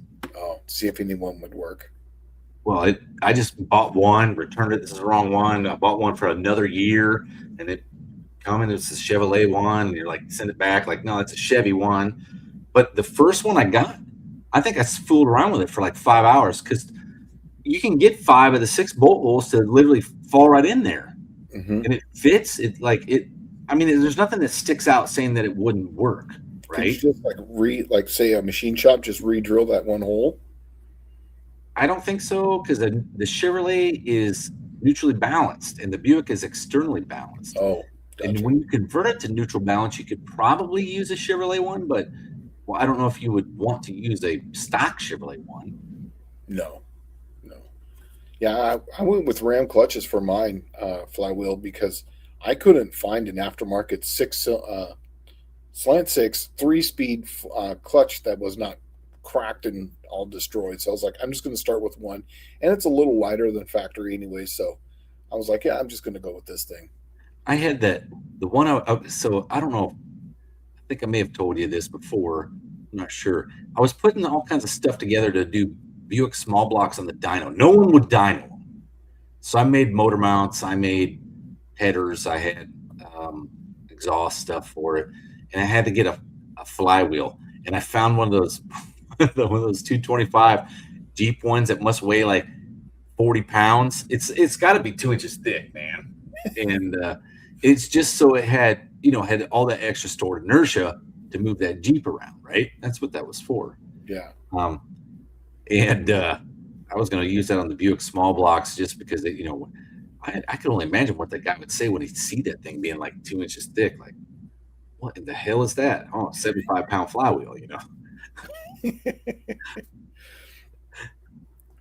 Barry Crude is saying he's never actually been on a 500 two-stroke, but he had an 86 CR250. Felt that had enough power for the trails. Had a couple TT 500s, but that's different. Yeah, I actually had an 86 CR250, and when I went to the 500, it's completely a different animal. The especially the vibration on it, that takes a little bit of getting used to it. It gives you rad arm pump to the point where you can't even hold the bars. You're literally just letting it vibrate inside your hand. But when things got a little bit more modern, my 2004 KX500, I had the Answer Pro tapers, and then I had the gel style risers on them with the inserts. So literally most of that vibration was gone, and then I had a steering stabilizer on it. It was actually really nice to ride at that point. And speaking of which, I know this is not a bike show, but people who are bike people are going to know this one. KX is coming out with a brand new two-stroke. They haven't done this in years. It's called the 327. And I think they're going to have an X version and an MX version. But the X version is going to be a 6-speed. It's going to be an off-road type of deal. I think I might just have to get another motorcycle, dude. A brand new two-stroke that's going to have fuel injection on it, electric start, and it's going to have 2 injectors, one that goes into the crankcase, one that's at the very back for high RPM. It's going to have map controllable on the handlebars, and it's going to be under 10 grand. I'm telling you, I think I might be getting a new motorcycle. I've been thinking about buying one for commuting back and forth to when I go to school. Yeah. But I've actually been looking at, I hate to say this, but the Indians have the Royal Enfield name. They made a bike like 3-4 years ago called the Meteor 350. Real basic motorcycle. It'll run like 70 miles an hour, but it gets like 85 miles to the gallon. Perfect. And it's like perfect for commuting. It'll run 55 miles an hour. And it's because it came from India. There's like 140 billion of them in production today. Mm-hmm. Right? So that would be perfect. Plus, you never have to worry about parking ever because they always put the motorcycle parking right at the front. It's always right at the front, and then nobody's going to mess with the bike because it's just it's not a Harley Davidson. It's not an Indian. It's not an expensive looking bike. It's just an average bike. But what I found was cool was I was started doing some research on them on YouTube, and I found out that you can go down to the parts place and buy an entire clutch for them for like $30. Oh. Right. And then it's like every little part on there is super cheap because it's the same stuff from all the other bikes. So they make so many of them. Yeah. Here's one for you. Only experience I've ever had with the Ford Mercury Montego was a 302 I blew 2 of them up, went to the junkyard and got a 289. That one I couldn't blow up because of the shorter stroke. Oh, he's asking, is it because of the shorter stroke? It isn't really that much shorter. It's 2.87 versus, I think it's 2.87 versus 3-inch stroke. You're not talking all that much. I'm assuming probably, who knows? I don't gauge anything based on how well it blows up or when I could blow it up or how I blew it up, because most of the stuff that I had ever used before was like junkyard stuff. Yeah. Right. So when it blew up, it just blew up. And like, you do your best to make it not happen, but sometimes it does. And especially when you're dumb like me and you have the affliction, the automotive affliction. It's like you take the 200,000 mile short block and add the pretty bitchin' set of heads to it in the camshaft, and then run it like it's new. And then put the juice on it. That's what I would do. And lean on it hard. Yeah. Yeah. I would just. I don't think a 289, 302 is not really that much different. The 289s were said to have like a very tried and true following because they did like to rev. They were very rev happy because of that short stroke. But there's very little difference between a 289 and a 300 or a 302. And you got to remember, they replaced the 289 with the 302, and there had to be a reasoning for it. I think it's just a bigger piston, bigger cubic inch, but didn't the 289, it was a much lighter piston and a lighter rod. So that could also be. No, they're the same bore. Same bore? Same stroke? Yeah. So that's a no, the 289 is a 287 stroke, I think. Yeah, but not I didn't mean stroke, I meant rod. Are they the exact same rod? I think they're the exact same rod length. So it's just a different pin height then. And a different stroke on the crank. But it's like, who knows, like, really, did that 289 he had 40,000 miles out of a crashed car versus the 302 that he blew up that had 120,000 miles on it? There's one thing that, I guess I should probably bring up, that's been kind of picking at me for the past couple of weeks. I like to watch Dalton from Pole Barn Garage, if you ever watch him.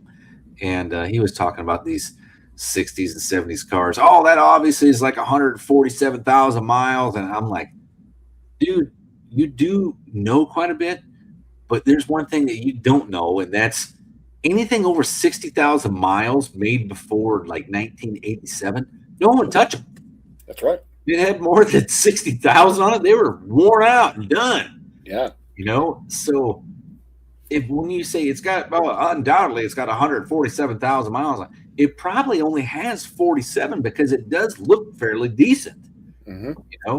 But they didn't, because of the overdrives, because of the rear end gears and stuff like that, they got a lot of RPM on them. The oil was poor quality. Yeah. The filters were poor quality compared to the stuff today. The fuel was poor quality. I mean, there was a lot of things stacked up against the automotive world before 1987. And the rings too, they would contaminate the oil with cast iron rings. Yeah, cast iron rings. And it's funny that one of the best engines I ever got was out of a wrecking yard that I really did nothing to, and I just literally couldn't kill that thing. In fact, it's still not dead. I gave it to one of my friends, and it's still running to this day. And I beat the crap out of that thing from 2002 all the way for forever, and it's still running to this day. And I got it out of Wrecking Yard for $59. Well, and this is something interesting. Fab Race Monitor Pete says here that the stroke is the only difference between the 302 and 289. They went to the 302 for Trans Am racing. Maybe that's solely it. Okay. Bruce Colchin says the 289 had a longer rod than a 302. I don't know if that's true, but I don't know. It would make sense because if it's a different stroke, but it's the same bore, they would want to keep that pin height up there to keep that piston lighter. Because otherwise, if it's a shorter stroke, same rod, that means the pin would come down and make the piston much heavier. Mm. Yeah, right. So, the 60, 70, 318 and 225 is kind of durable. Yes. Now, the car, the Beaver that we have, that's got 68,000 original miles on it. And Dallas is right. That's literally the reason why we got it so cheap is it was, I had some quirks about it, but it was 60,000 miles. Nobody wanted to touch it. Just didn't do anything well, Huh. Yeah. Well, 318s and 225s are kind of durable. Out of all the engines that were ever made, that existed, the ones that I can think of the most that were still around in the 90s, the 225 slants were everywhere. That was like the car that everybody had because they were so cheap, but yet still ran, right? Yeah.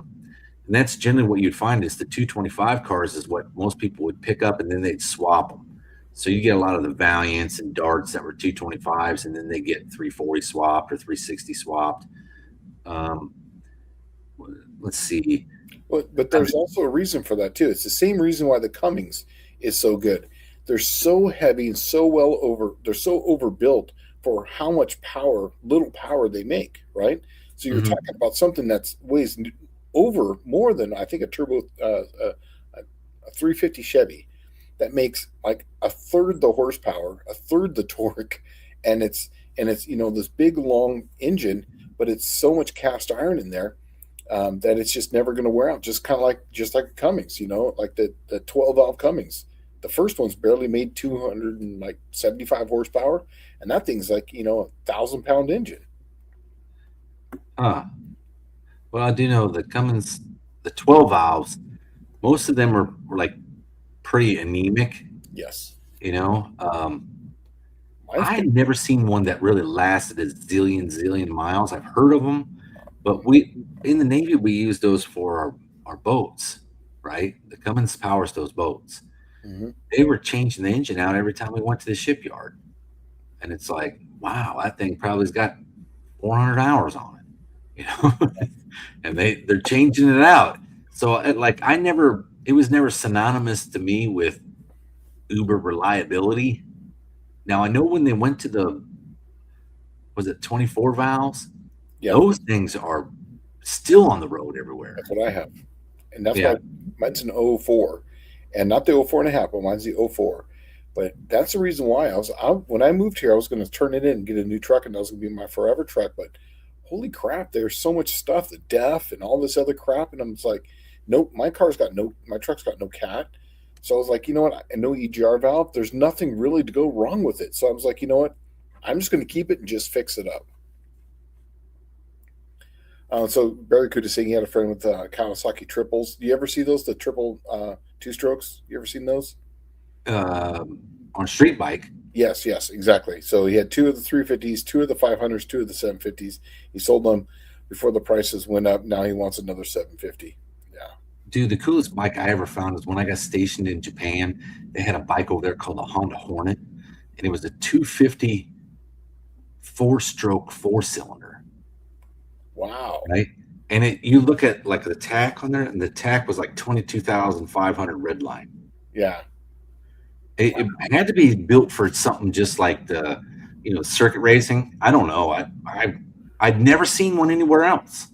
That's cool, but that would be actually really fun because that would just RPM to the moon, man. I know, but I think the power band on it would be like from 8,000, 7,500 on up. Yeah.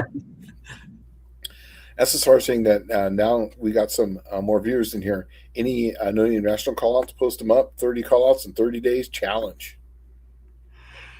Oh, I'm having to call myself out because I'm hoping I can get my Buick done to make it to No Name Nationals. I'm sweating bullets and then spending 3 weeks with my son, and then I have 3 weeks. I know I'm sweating it because while he's here, I'm like, man, I'm not getting anything done, and I'm like sweating bullets, right? And then I'm like, I got to finish Clint's engine. I got, there's just stuff on my plate. So, but then I remember that when I get the 3 weeks where he's not here, man, do I get so much shit done. For me, how about this? I'm going to have, because I'm only going to be there probably maybe Saturday morning. I'm not really sure when I'll be leaving, but I'll be there with the Lizard King, and it's going to be a 6-cylinder with a stick shift. I'm hoping for tens, low tens, and maybe a high 9, maybe. But mathematically, I should be in the mid to low tens. So if anybody wants some of that, that's what I got. I'm just putting it out there. And don't show up with like an 8-second car. Just put something that's going to be in the same realm would be fun. That way we can look at each other and point at each other as we're going down the track. It'd be fun. Buick Smith, I tell you what, I do have something for you, man. I'm thinking about this. I'm actually reading your post down here where it says, Shane, since you have the T5 in the car, now should I expect a shifter or some blueprints in the mail for our project? Yes. And I was thinking, Buick Smith has the 225L special that he's trying to make. I have 6 Wildcat 355 pistons, factory OEM, flat top. It's the only way you can get them. 6 would be perfect for a 225-6.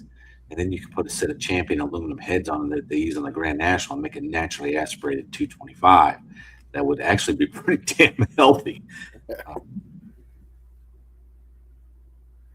Yeah. So it should be 11-to-1 compression with those pistons. No. Yeah, One-Eye Cat saying that he has a dandy 225, sits out back, fires up, just dandy. Yeah, I agree. I can let my car sit for 6 months. I go out there, as soon as I squirt some fuel down it, it literally lights right off, oil pressure comes up, and it comes right back to life. You just can't do that with a new car.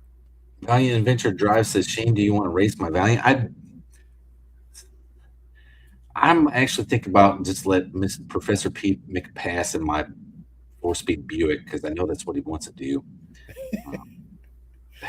But I think her car, doesn't she have a 408 in that thing? I don't think it's a 408, is it? I don't know. I mean, I'll race you, but I mean, I remember it's a quad-jet powered 360, like a later 360. And yeah, I mean, you're going to smoke me, but if you want to race, I'll race. But I mean, it's going to be. I'm thinking she means, do you want to race in the car? Do you want to drive her Valiant? Oh yeah, hell yeah, I would love to. That'd be awesome. I would love to. I would like. What I really want to see is I really want to see Dallas make a pass in his car because Dallas and I were talking about his car when I was over there, and then he was telling me a story about how when Wilburn was there, how he liked the car, and I was telling Dallas how much I really enjoyed his car because it doesn't look like anything I've ever seen before. It's totally different, and I think that's the reason why I like so much of the darts is because they're just different than all the rest of the cars. But that car is something special, man. I think, and he was telling me how the engine was in the back at one point, and that's the reason why the trunk is so big. It's just the Y body is a Corvair. Yeah, it's Corvair. So it had that huge trunk because the Corvair, that was the engine. Yeah. So Fab is saying that with all those gears, the old leaning tower power might surprise you. Yeah, I agree. In fact, the only problem with that car was just first gears getting out of its own way because now basically it was like I was starting in second gear. So I'm going to have the first gear, even with the 276 gear in the rear, comes out to 10.97 to 1. So it's going to basically get out of its own way right away. Plus, I'm getting away from the dual carbs for right now, because I'm going to be trying something out for the company. And I can tell you right now, it's going to be really badass. Perfect setup for what I'm going to be doing. Oh, so Valiant Adventure Drive says race against. Do you want to race against her Valiant? I mean, she's going to clean my clock because I'm barely going to be in the tens. I shouldn't say tens. I'm going to be in the mid to low tens, and a 360 is just going to. I mean, that a three stock 360 should be in the nines. So you're going to be a second faster than me right off the bat. But if you want to race, I'll race. But it's yeah.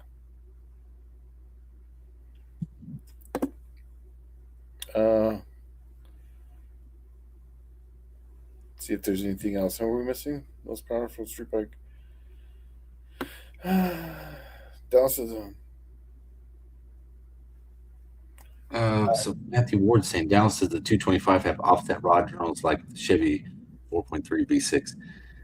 Not the 225 V6 Buick. It does it. The Dauntless was what they called odd fire until General Motors bought it back in '75, and then that's when they created the even fire crank. Was the 76 on up Buick 231 V6, the 3.8s, like they used in the Grand National. And that's where Chevrolet got the idea to make their 4.3 V6 even fire, was based off of the Buick when they split the rod pans, the rod journals. yeah. Susan saying delete the windshield washer, radio, lighter, backup, etc. lights. Here's the thing though, that this is my daily driver. My green car is literally my daily driver. So yeah, I like having my radio. I like having all that stuff. So I would like to. I have another car for that. It's called Plan Z. One day when I don't hate it so much, I will work on it again. But right now, I just don't even want to look at it. I want to do something else. So Valiant Adventure Drive says you'll win. I baby my car, but Adventure Drives is saying it's 318 276, but that's Shane has like the slant six with 276 gears. Mm-hmm. So it's a little different.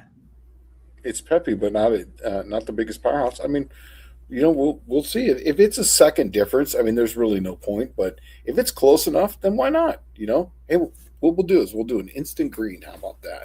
If it's a second difference, we'll do an instant green. I'm good with that. This cat just says, gotta go.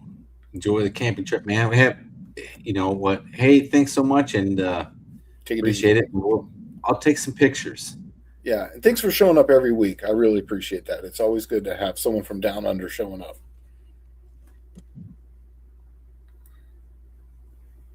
Yes, you remember this? Barracuda. I remember in the early 80s, Honda was experimenting with oval bore motorcycle engines. I totally remember that. I remember reading the magazine on that, and they were pushing those things to like 22,000 RPM. It was just insane. And the power they were getting out of them was incredible. I do remember that, looking at the motorcycle magazine for that. Is that the one where they turn the valves long ways? Yeah. So that way you can get more valve in there with that oval shape, right? That's exactly right. Yep. So Dallas is for you. Yeah, I would definitely think those pistons over you have. Let me know what you need from them. I'll just give them to you if you want them. I was looking for a set of two, and then I'm like, wait, what am I thinking? Do I want to build a 355 with 11-to-1 compression with cast iron heads? That's what I got. I mean, there's no point. But it would be perfect for somebody, since you can buy aluminum 6-cylinder heads. Somebody that had a standard bore 225, these pistons would be great for it. And then you could get 11-to-1 compression with the Champion head on there. Man, I bet that thing would make, I don't know, probably 250 horse and easily probably 300 foot-pounds of torque. But I think it would be neat because you could run it on regular gas with 11-to-1 compression with an aluminum head. It'd be like it has 10-to-1 compression. So Buick, here's what's going on with that car. My setup is I'm rebuilding the transmission this weekend, and I'm also making the little transmission adapter. So it's going to go from the T5 Mustang to the S10, and then I'll get a height for you of some sort of shifter and where I want it, and then I'll send it over to you. But that's literally the goal this weekend because it's supposed to rain all weekend. So I should have something for you coming over, and then I'm going to send you over a little white ball for it because I want at least a little white ball with a 5-speed on it. But as far as the shaft goes and the whole thing, man, do whatever you want to do. I think that would be absolutely cool.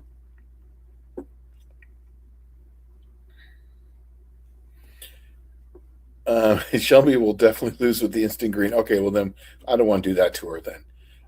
We'll just get her there, get her some seat time and get her racing, and then we'll just see how much fun it would be or how close it will be. If it's within half a second and she's ahead by half a second, I don't care. I'll still race. I don't mind. Michael Rice is saying I have a Magnum, my favorite car. I'll drive it till it dies. In my last project, put a Hellcat engine in it. The Magnum, those things were pretty big when I was in high school because those cars were about that age. They were about 6-7 years old, and man, my buddy had a really, really nice Magnum. It was brown with a white vinyl top and white interior. It actually looked really good, and it had those super cool looking wheels on them. And then he traded that for a Cordoba that was pretty much the same car. But the Magnum, I think the Magnum was more performance oriented. The Cordoba seemed more luxurious, right? I think he might be talking about the modern Magnum, which is like the station. Oh, never mind. Yeah, okay. Because he's talking about the Gen 3 Hemi, so. Yeah. But I was thinking the old Magnum, like 80, 81, 82. Yeah. I know exactly what you were thinking. Because I thought that first, and then he said Hellcat, and I'm like, oh, wait a second. He might be thinking about that. But dude, those were the first Magnums I ever saw was the 80s ones, the early 80s. Mm-hmm. And when they made those cars, they were really nice cars. They were a really nice car. Can you ask how much the Lizard King weighs? Now, with the automatic transmission, it weighed like 3,400 pounds. With me in it, that's like down the track. That means with down the track, 34. I'm going to weigh it again when I change it out. Now, this transmission is significantly lighter than that automatic. Plus, the automatic converter was massive in that thing. It was a lockup, so it's gonna probably lose if maybe 75, maybe 100 pounds. So it might be in the 3,300 pound range down the track. But remember, it's a slant six. If it makes 200 horsepower, I would be amazed. And I'm going to guess on the torque, it's just going to be under 300 foot-pounds of torque is where I'm going to guess. Michael Schmidt's asking, hey, boys, will there be a show still when Dallas is out? I'm just gone for this 2 weeks, and there's still going to be a show. It just won't be me here in the co-pilot seat or wherever you want to look at it. No. But we did this last year, didn't I? I went out last year and worked with Chris Cox cutting down my 9.3 Pontiac Golds.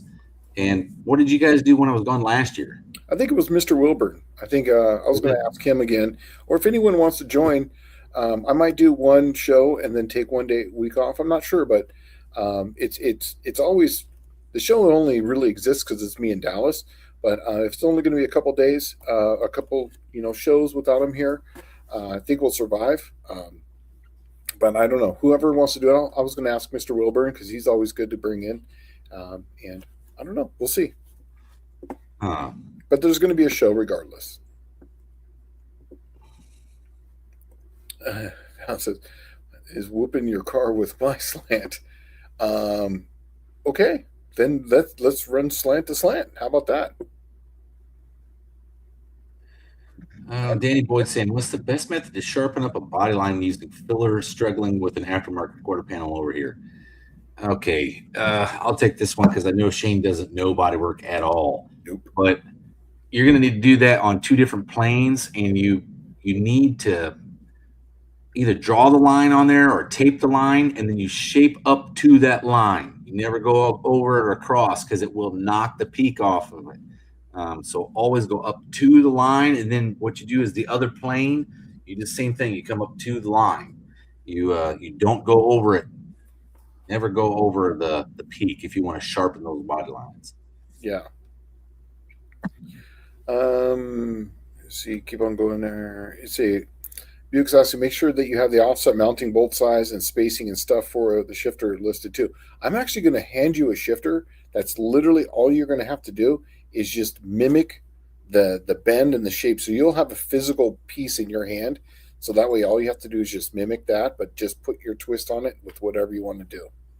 That's all. So yeah, have fun with it. Venture Drives. Does the Lizard King have the early or late slant? It is an early one, and it is a forged crank. I'm curious how much lighter the late slant is. Didn't didn't Uncle Tony say it was like 70 pounds for the block or The crank.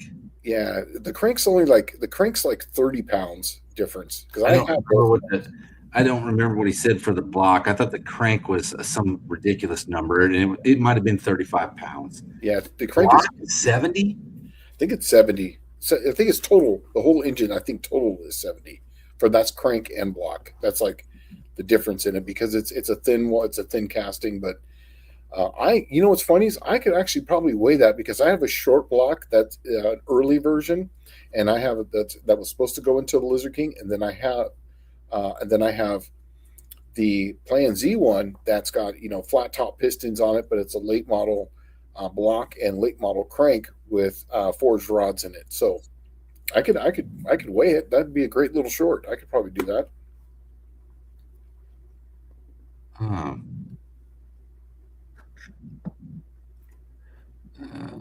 Um, Venture Venture Drive says you'll be off the next few Wednesdays. You'd love to hop on chat. That'd be awesome. Yeah, perfect.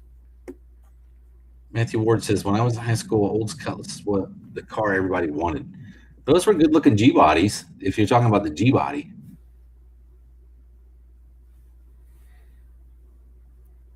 Yeah. So Danny Boyd said, Oh, I'm sorry. oh yeah, Cordoba of that vintage and almost bought a Murata once. Yeah, that's the one I was talking about. Was like they had a Murata Magnum, I think, or was it just a Magnum? I don't know. It was a good looking car. Oh, Colleen's saying I vote for Ray to fill in for Dallas on One Live. Okay. Well, we'll see. We'll see how it goes. Danny Boyd said, I've been using tape and that's how I'm doing it. Very painstaking. That's the only way to do it. It's a pain in the butt. Takes forever. Buick Smith saying that he's trying to get the Especial to come in just over 3,100 pounds. Not sure if he can get there, but he's going to give it a try. That's awesome, man. Dude, I've been pulling every trick I could find out of that one. With a 6-cylinder car, with the driver, you would want probably 3,000 pounds or less. Or less, yeah. You'd want to be under that. That's down the track, yeah.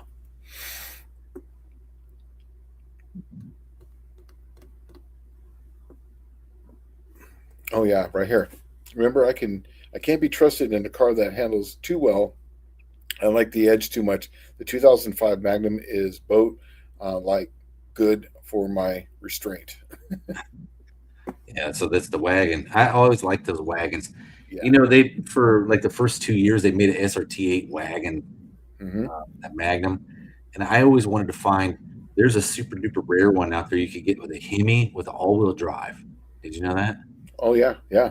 I always wanted to find one of those, a 6.4 Hemi, swap one of them suckers, and then make like the ultimate Hellcat because it would be all-wheel drive. Oh my god, that thing would be an animal. If I had to do a style of modern car, it would probably be one of those Magnums. I would put just a 5.7 Hemi in it with the 8-speed, and then just fix it all up, and then that would be my daily driver. If I ever did a modern car, it'd probably be one of those because they're literally like Lincoln Logs. You can put whatever engine into whatever car and then just make it run. So Buick Smith saying, Dallas, I'll take those pistons. Let me know what you need for shipping where I can pick them up. You can just pick them up at No Name Nationals. It's no big deal, but they're I'd have to look at them. I think I took them out of a Wildcat 355 motor, had 2 broken pistons. They had run it on like 87 octane and just rattled it to death till it broke the ring lands off the pistons. I'll give them to you. I cannot guarantee it. Just thinking about it now, I can't guarantee it's 3 one bank, 3 the other. If that makes sense. It was 2 bad pistons, and I can't remember if they were side by side. And if you have enough pistons and rods there that you don't have to flip any of them around. I didn't think about that till right now, but yeah, I'll just give them to me. It's no big deal. But they are some rare as hen's teeth pistons because they were only 65. He's asking also, are the 11-to-1 pistons in the 215 the same size as the 198s V6? I don't know. I'm not going to lie, but I think so. I think it's the same pistons essentially. Yeah, so I agree with this. Left Turn Dodge says that the 1978 Magnum stock car looked almost the same as the mid 70s Monte Carlos. I agree with that. I think it looked pretty damn I good. think I think that's the market that Chrysler was going after, and I think they did a better job. Yeah, I really do. Those cars were so nice. That was such a good car. They were smooth. I mean, they had plenty of room. They didn't seem like anything was cheaped out on. You know what I mean? Like the interior on them, it looked fantastic. The dash looked great. There wasn't no corners cut. It wasn't plasticky looking, but yet it still had panache and flair and style to it. And I think that was the biggest mistake when they pulled out of making rear-wheel drive cars after like those, because I think the only thing they made after that was like a police cars, like Diplomats and stuff. yeah, I agree with this. Mohawk 62 says, I remember the old Magnums Cordovas where the ding taillights were just glued on after a few years. They just fell out. Exactly. Oh, did they really? Yes, and it's funny because that's the reason why I would get so many of those Cordovas. I've said this 100 times. I would get the Cordovas, and I think it's because the Navy, the headlights or taillights would just fall off, so they would just scrap the car, and they would have literally brand new engines in them. And so that's what I would go after was the Cordovas right off the bat because they were 4 doors, and so the Navy. No, those were 2 doors. Huh? Those were 2-door cars.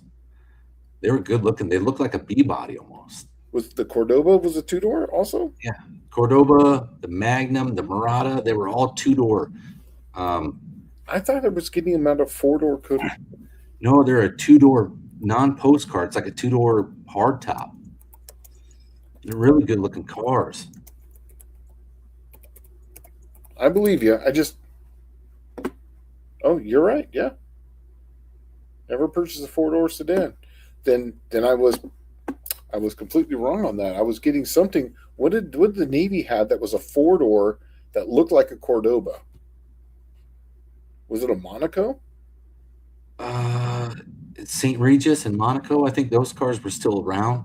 Yeah. Right. There was the last. It'd be like you remember watching the Blues Brothers and the newer police cars that were in the Blues Brothers? Those were like the St. Regises and the Dodge Monacos. Yeah, maybe it was a Monaco on some of those. On the 4-doors must have been the Monacos, but they all would have that same 360 engine. They did have a similar grill to that Magnum, but those Magnums were so cool because it was only around for a couple of years, but I remember seeing one at the drag strip and it was fast, man. Somebody had built a 340 Magnum but it was a legit drag car.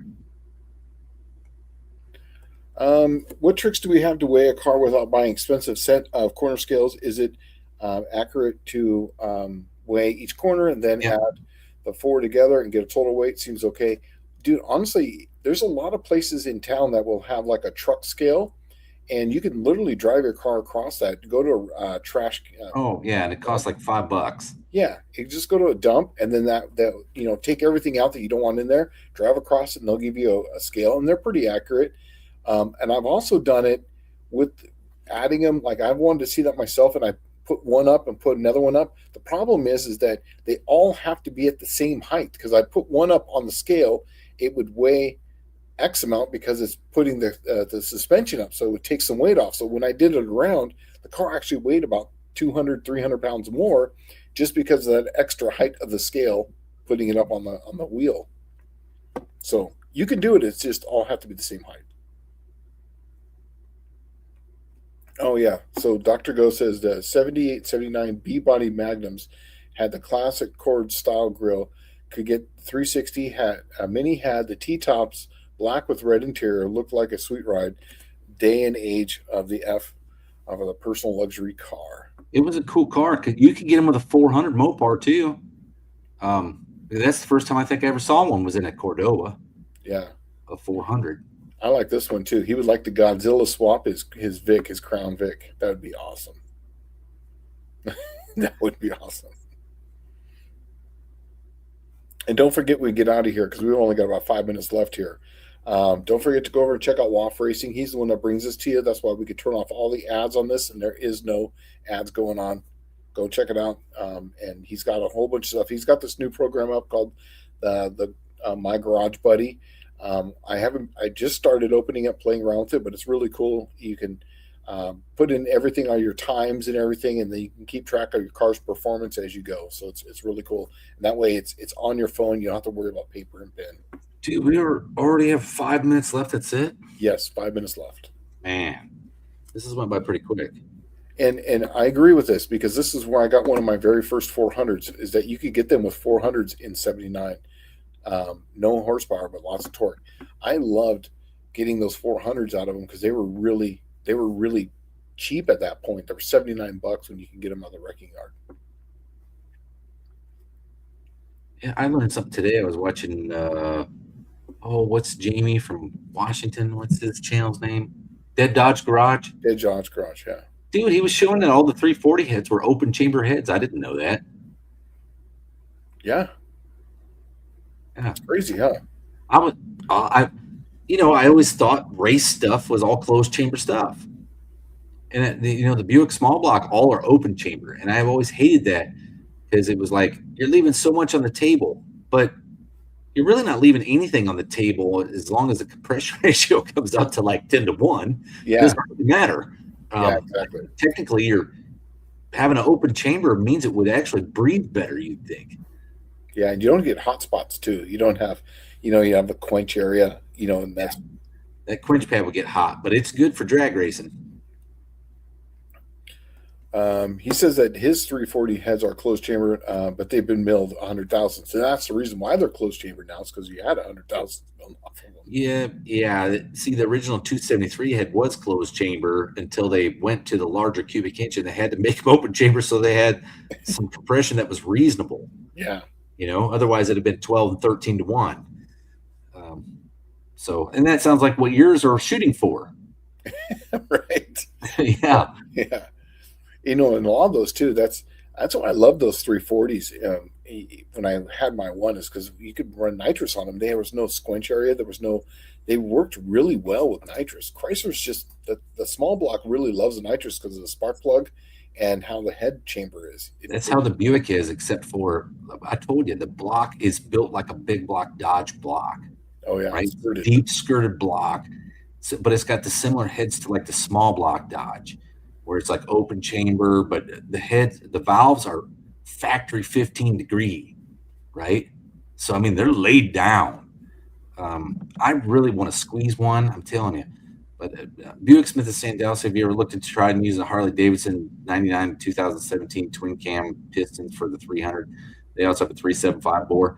No, I will never, ever do another 375 bore engine in my life. I've been looking into this, and I'm thinking I can take every single one of them out to 3.875, which is the same bore as the 283 Chevy, and that's what I'm going to do. Yeah. I'm with Left-Tard Dodge on this. And he goes, his were milled down 120, but now you got to get the intake to match. It's exactly the problem, is that when you cut that much off on a V8, you're going to have to cut that much off on the intake side. Yeah, and that's one thing that people don't know, is that when you mill that head, you got to mill the intake manifold the same amount on the inside, because the V goes down smaller, right? When you do that, you bring everything down, so the V is lower. So you need to mill that much off the intake manifold. But my dad had an Oldsmobile like that was milled 140 thousandths on the deck, and he could not get the head gaskets to stay sealed. He could not get the intake to stay sealed, and he ended up just giving up on that project. He said his 340 heads managed to bump his 318 to 9.25 to 1. That's stock pistons for you. Yeah. Think about that. You milled 120 thousandths off, and all you got was a 9.25 to 1. But with that, man, we're right at the time here, man. Yeah. Well, we're going to have to get going, and I'll see you cats in 2 weeks. Yeah, and once again, don't forget to see Mr. John Wilburn on Friday nights on Wilburn at 7 Central. Go check him out. And once again, Mr. Woff Racing. In Dallas, we'll see you in 2 weeks. And with that, yeah, I'll come back looking like a Grizzly Adams kind of guy. All right, you guys have a great week. Thanks for stopping in. See you later. See you later.